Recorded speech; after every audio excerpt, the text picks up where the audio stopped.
we are going to talk about the lead follow-up system in detail. Lead follow-up is literally my favorite topic to talk about. It's the most important topic in real estate.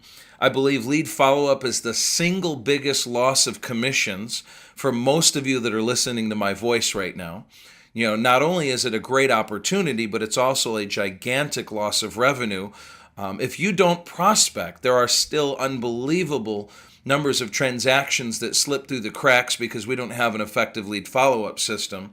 I've given you lots of ideas on lead follow-up, but what I really want to do today is focus on what effective lead follow-up really looks like. So I'm going to give you an effective follow-up system today, and we're going to give you a way of organizing all of your leads today. And I really believe that for most of you could double your production if you just became more fanatical about your follow-up. And that's obviously our topic, so I'm excited.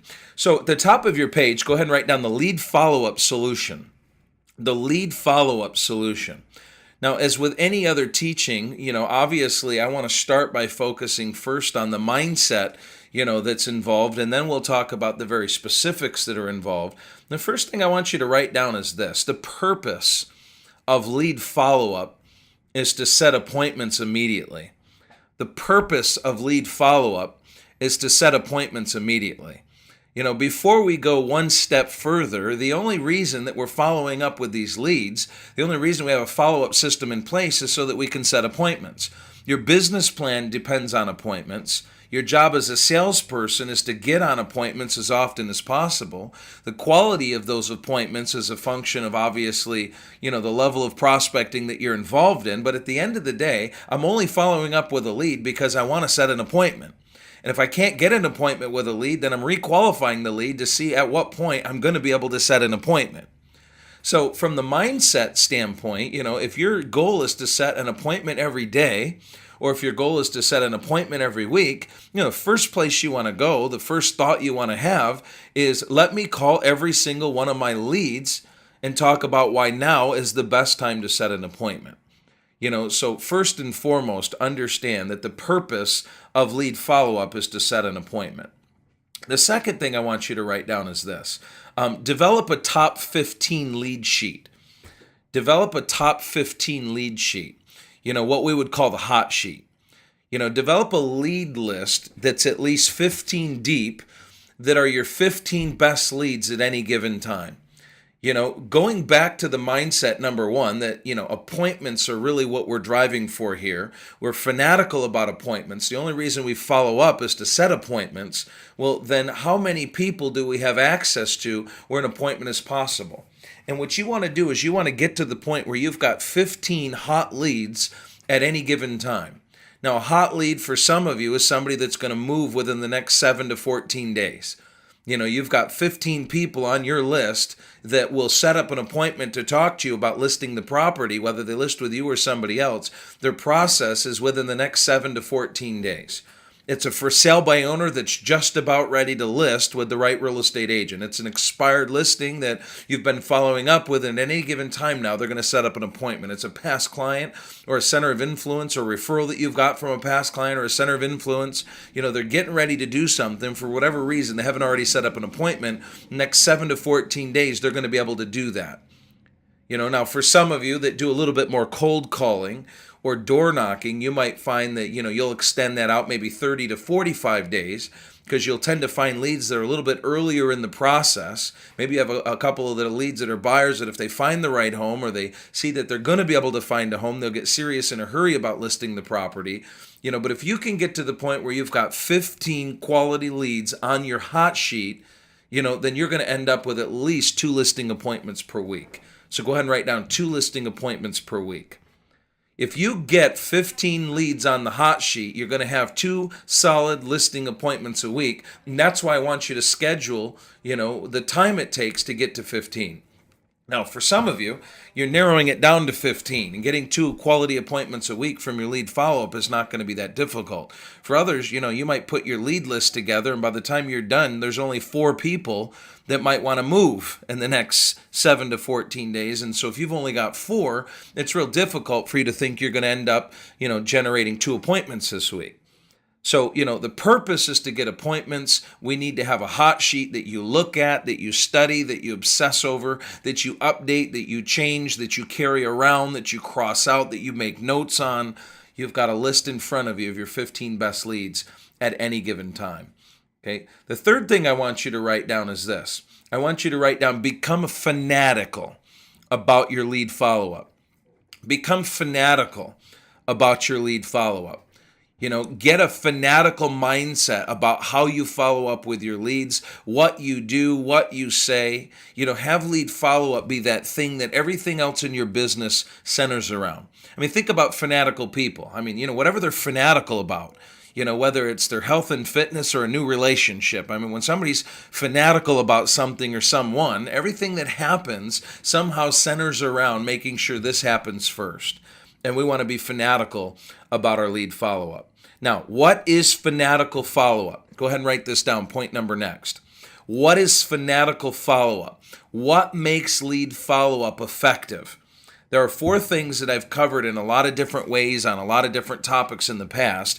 But now that we're discussing follow-up very specifically, you want to make sure your follow-up system has these 4 things in place. Then I'm going to show you exactly how to organize your leads, and then I'm going to go through a lead follow-up script or a process with you, and then I think you've got it.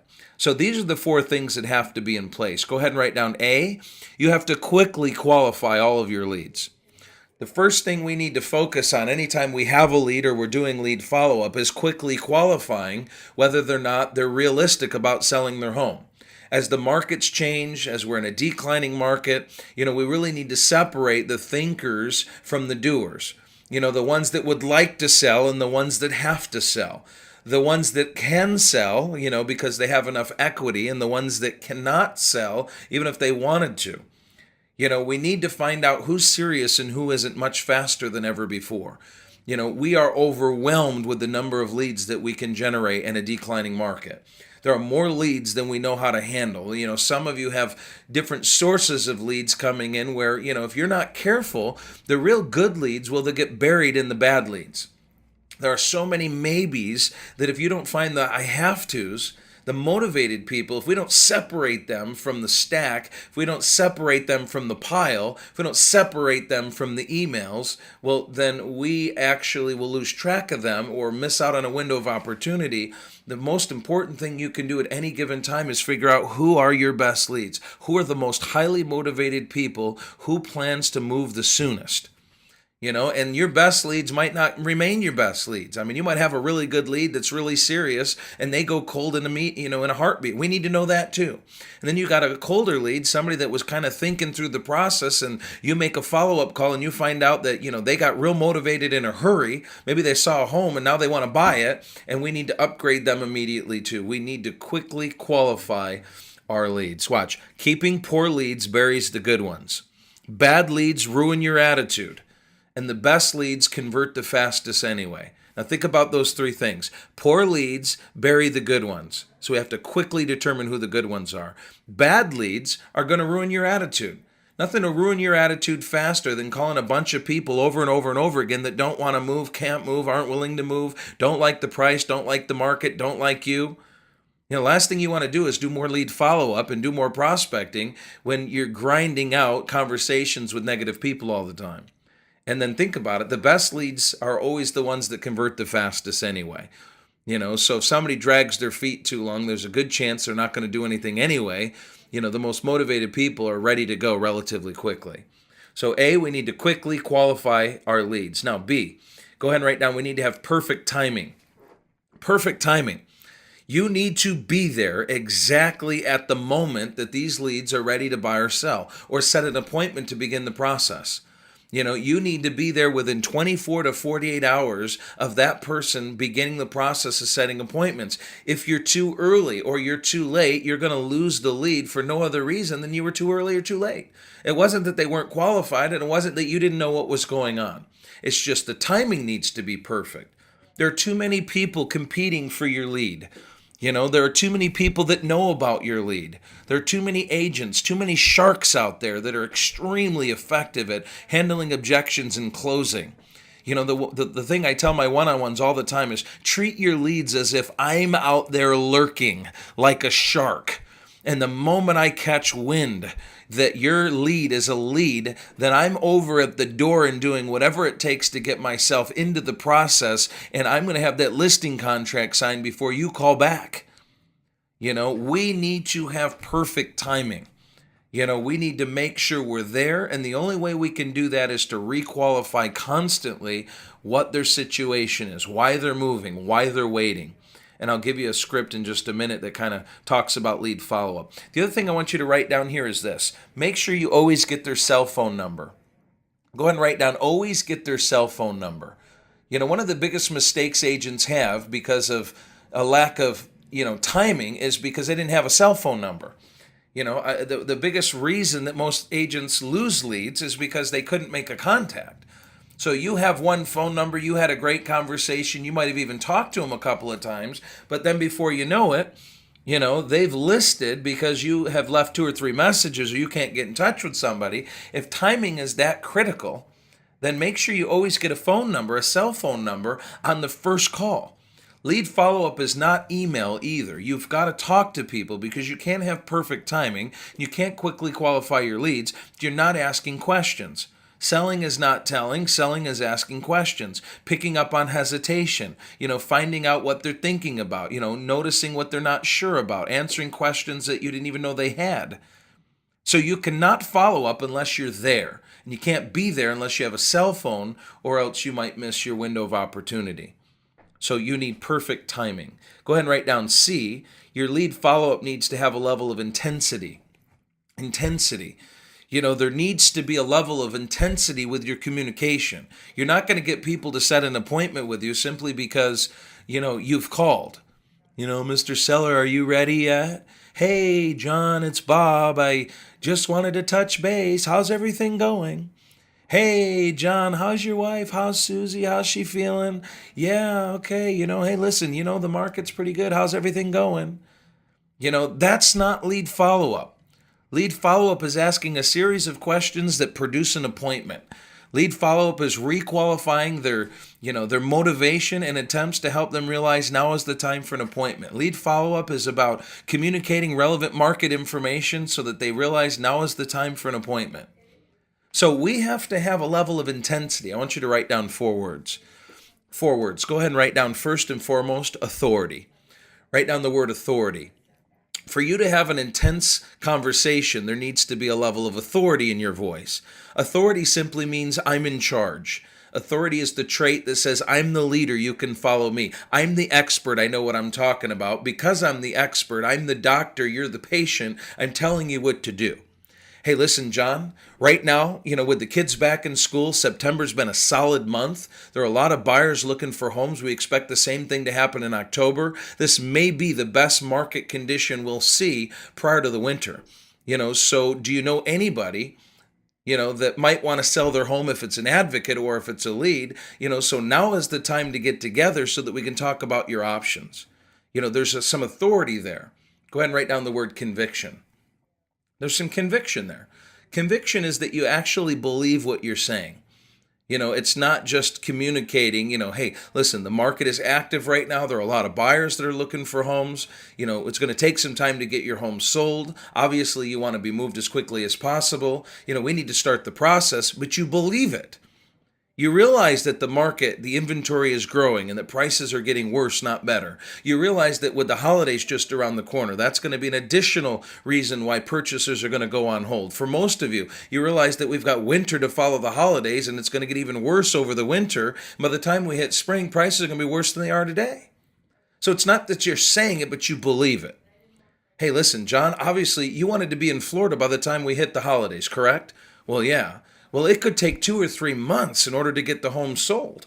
And then another 30 to 45 days and to get it closed. If we were to list the home today, we could be looking at January or February if we didn't, do what it took to get the home sold sooner. Now, you don't really want to wait that long, right? Yeah, well, then we need to get together. Why don't we set up an appointment on Thursday, or would Friday work? And then I can show you what it'll take to make sure that you're in Florida by the time we hit the first of the year. There's authority there, there's confidence there. Now, one of the things you're going to notice is I'm not going to use the same words twice because my style is to communicate the message. That way you can own the words for yourself. You can do it in your way. But how is it that you'll have more authority, and how is it that you'll have more conviction or belief? Go ahead and write down the word compassion. Compassion. Lead follow-up needs to be all about them and not about you. It's not about you setting an appointment for your sake. It's not about you getting another commission. It's not about you getting another listing right away. It's about you communicating with them how they benefit from the things you're asking them to do. It's compassion. It's about you. Listen, John, you and your wife were hoping to get the home sold and move to Denver to be with your family before the first of the year, correct? Or, John, let me ask you this. How soon were you hoping to have the home sold and closed and moved into the next home? Or, John, obviously, you want to get the highest possible price, correct? If there was a financial benefit to getting the home sold sooner, rather than wait a little bit longer and run into the holidays and the winters, that's something that would be of interest to you. We're always looking at why they're the beneficiaries of what we're asking them to do. Listen, John, I can appreciate that you want to wait another couple of weeks, but here's the bottom line. There were over 400 purchasers that bought a home just in the last 7 days. And if we see another 800 or 900 buyers that'll purchase a home in another couple of weeks, that really gives us a great opportunity to get the home shown and exposed and potentially under contract before we run into the holiday slowdown. John, if there was a reason, a financial benefit to actually starting this process sooner rather than waiting another couple of weeks and running into the holiday season, potentially, would that be something you'd at least consider? Again, I'm asking questions, but it's compassionate. It's about them. It's not about me. I'm not sounding like I need more business. I'm sounding like I'm trying to help do what's right for them. So we've got authority, we've got conviction, we've got compassion, and the final word I want you to write down is the word enthusiasm. Enthusiasm. We've got to be positive. Even in a negative environment, even in a situation where they don't like prices, we've got to be positive. I'm positive about the market right now. The summer was kind of slow, and now we've got an opportunity, here in the fall to see a lot of buyers purchase homes. Might not be nearly enough buyers for all the homes that are listed, but there's still thousands of buyers purchasing a home every month in my market. I'm real positive about that. In the worst market in North America, there are still thousands of buyers that are purchasing homes. It only takes one buyer to purchase a home. And the reality is if they're buying another home, I'm positive about the fact they're not really losing any money because as long as they buy another home, well, they're going to lose, a little bit on their home, but they're going to buy at a discount anyway. And in both cases, when the market gets better, they're going to get their money back. Whether this one appreciates or the one they buy appreciates. If they're buying a bigger home, I couldn't be more excited because, hey, listen, as long as we get together, although you're going to have to take less for your home, which isn't really positive, well, the positive is because you're buying a bigger home, that seller is going to take far less than you're going to have to take in order to get you as a purchaser. And then when the market does recover, the bigger home is going to appreciate a lot more than the smaller home. So you're going to win on both sides. I'm excited about that. I'm excited about the fact that, if you're taking your money out of the market, well, today's price is better than next year's price. In other words, the prices might not be great, but they're better than they're going to be. You didn't sell at the peak, but you're not at the bottom either. I'm excited about the fact that I'm going to tell you the truth, even if you can't sell in today's market, even if you choose not to, even if it's a short sale, even if it's a disaster, I can get excited about getting together with you and talking about your options because I know at the end of the day, I'm going to tell you the truth. I'm going to be honest with you. I'm not going to tell you what you want to hear about the price. I'm not going to tell you what you want to hear about the commission. I'm not going to put my sign in the front lawn for the next 6 months, hoping to generate some buyer calls, knowing that you're never going to move. But I know a million other agents that'll do that. And you know what? I'm excited about the fact that I'm going to tell you what's going on and I'm going to tell you the truth, whether you decide to list with me or not. I can be enthusiastic about this conversation. So the enthusiasm side is, hey, listen, John, let's get together. I'll take a look at your home. I'll tell you exactly what it'll take to get it sold. We'll cover all of your options. And at the end of the day, whatever's best for you is exactly what we'll do. So there's some authority. Here's what you need to do. There's some information that you have convictions about. Here's what's happening in the market right now and why we need to get together sooner rather than later.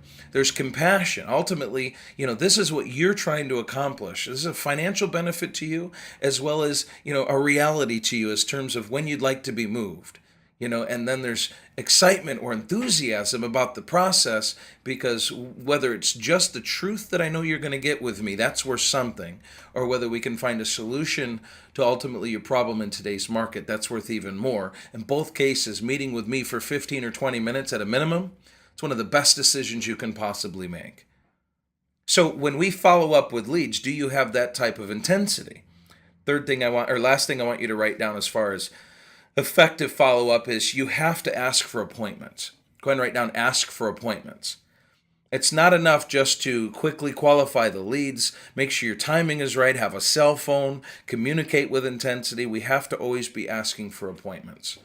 If you don't ask for an appointment, they won't give you one. And so that's critical as well. So sometimes you need to close 3 or 4 times. And if you have a hard time closing, you need to email me at coachbobfitzgerald@gmail.com. And I'll send you the link we did on our last teaching session called Closing, because if you can't get people to say yes, then that's a whole nother issue. It's a closing issue, not a lead follow-up issue. And that might be another area in which we need some work. Now, if you do not have my lead follow-up script, then you need to, again, go ahead and email me at coachbobfitzgerald@gmail.com. Google gmail.com. And I'll send you my lead follow-up script as well. Now, I've given you the teaching behind the lead follow-up script, and most of you can listen to this recording over and over again and take some of the role play that I've already given you, and you'll have a lead follow-up script. But I also did give you a baseline for what you're going to say. And then right before we're done, I'll also show you a simple manual follow-up system so your leads don't slip through the cracks. Okay, so here's the follow-up script. I've talked to you already. You're obviously a lead. You wouldn't be a lead unless there was some level of motivation there. I'm not just going to keep you because you were breathing at an open house once. I've already talked to you about where you wanted to go, how soon you wanted to be there.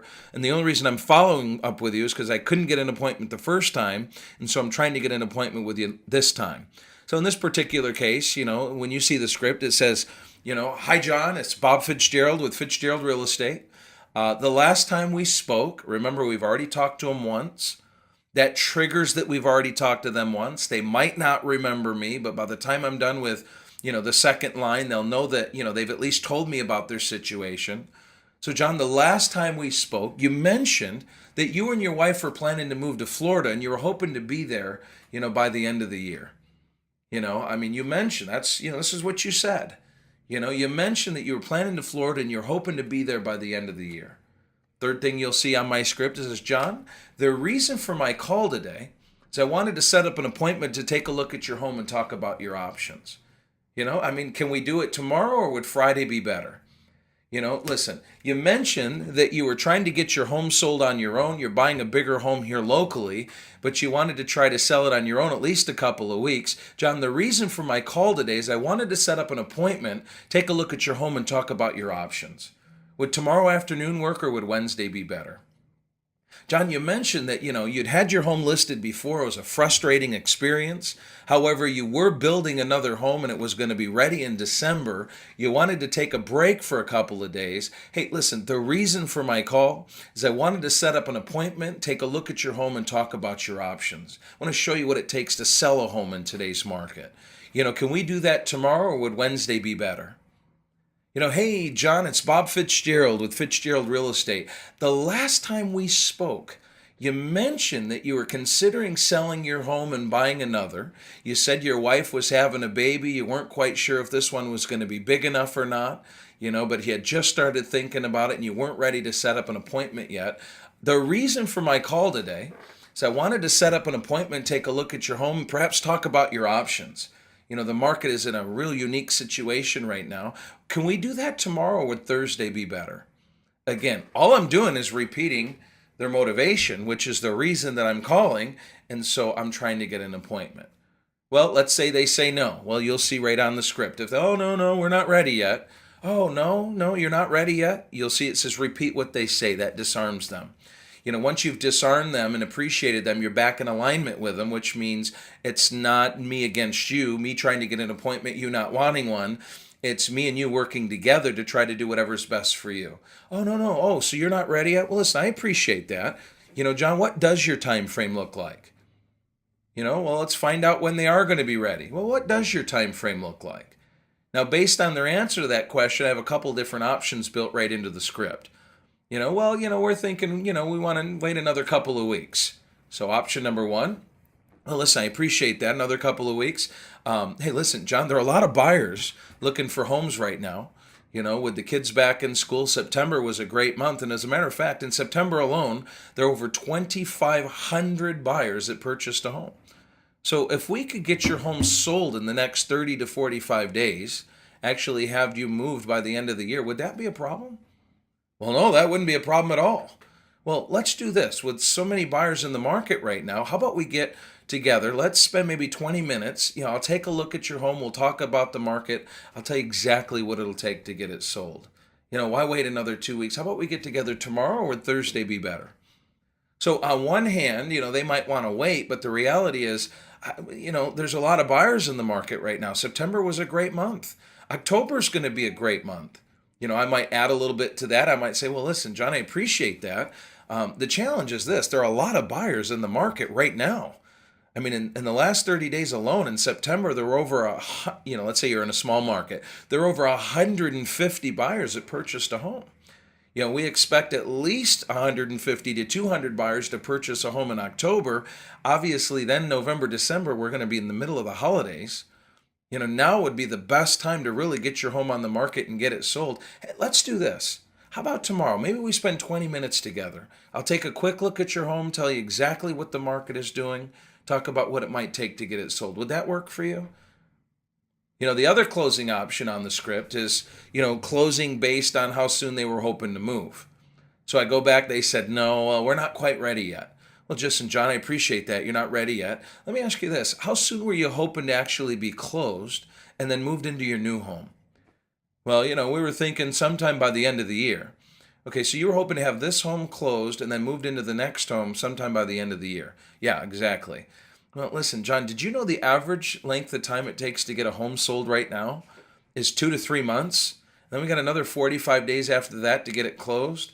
It sounds like we're already behind. Let's do this. Why don't we schedule an appointment tomorrow? We'll take about 20 minutes, take a look at the home, tell you exactly what it's going to take to get the home sold and closed in time for you to actually be in the new home by the holidays. Would that be ideal if we could have you in the new home before Christmas? Okay, good. Well, we're running behind right now. Let's get together and I'll show you what it'll take to make sure that happens by Christmas. So you've got a couple of closing options there before we actually move into the closing process. So I'm not going to make this call about closing, but I do want you to understand that I could go into a closing sequence, which, for those of you that don't know how to do that, you want to email me and I'll send you the link for the audio on the keys to closing. Now, last thing on lead follow-up. Here's how you organize it. It's real simple. I'm a big fan of having all of your leads be followed up with manually. I don't want computer glitches, computer problems, or computer laziness to be a reason why leads get lost inside your cyber system. So here's what I promote. With our advocate program called the 101 Advocate Program, we're going to be teaching that soon. That is your past client, your center of influence program, or your individual leads. I prefer that you use a manual system. So here's what you do. It's real simple. You actually go to OfficeMax and you get what's called a 1 to 31 January through December accordion file. It's a 1 to 31 January through December file or folder. They come in a lot of different formats, but all it is a folder, and it's got 31 pockets labeled 1 to 31. Those are the days of the week. That is for all of your leads. Then behind it, it's got January through December. Those are obviously the months of the year. Those are for all your past clients and centers of influence. So, for example, if I call a past client center of influence in September, you know that we need to call them every 90 days maximum. So I'm going to call them again in December. Well, I'll just take that advocate, that past client, and I'll move them into the December pocket. I don't have to worry about them again until December. But come December, I open up my December file and I see these are all the advocates that I'm supposed to call now that it's December again. Same thing happens with your leads. You want to cut the time frame in half and call back your lead in half the amount of time they said they wanted to move. So if I had a for sale by owner that said they wanted to try it for 30 days, I'm going to call them back in 2 weeks. So what I do is I've got the FSBO form. I've got all their information on it. I see that they want to move. I see why. I see what they're doing, but they want to try it on their own another 30 days. So I'm going to call back in 2 weeks. 2 weeks from now is, let's say the 14th of October. So I take that FSBO information and all their, the answers to their questions, and I just slide them into 14. And then I don't have to worry about them again until I come in the morning of the 14th. And I open up my 14th pocket and I pull out my leads. And there's 3 people there that I was supposed to call on the 14th. One of them happens to be this FSBO. So it's real simple. Put all of your leads and all of your advocates on a lead sheet. For me as an agent, I took my expired questionnaire and my FSBO questionnaire, and if they were a lead, I just put their name and number on the top, and I took my notes on the back, and I just wrote down the answers to the questions while I was asking them. So I have a lead sheet for all my leads, and I forward them around in the 1 to 31. All my leads are going to be talked to in the next 30 days, so I just forward them around on the day they're supposed to be called next. All my advocates, they're going to be called on a month-to-month basis, not a day-to-day basis, so they're in January through December. You can't mess it up. That's why I like it. There's no excuses. That's why I like it. As a coach, it's just real simple.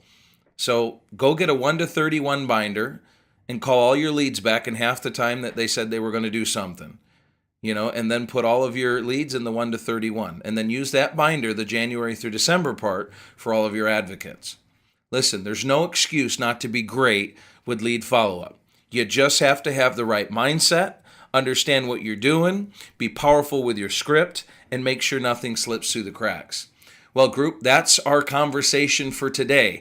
I know this afternoon we've got a pretty interesting topic. I know tomorrow we're going to be back with you again in the morning. So for some of you, see you later. For others, see you tomorrow.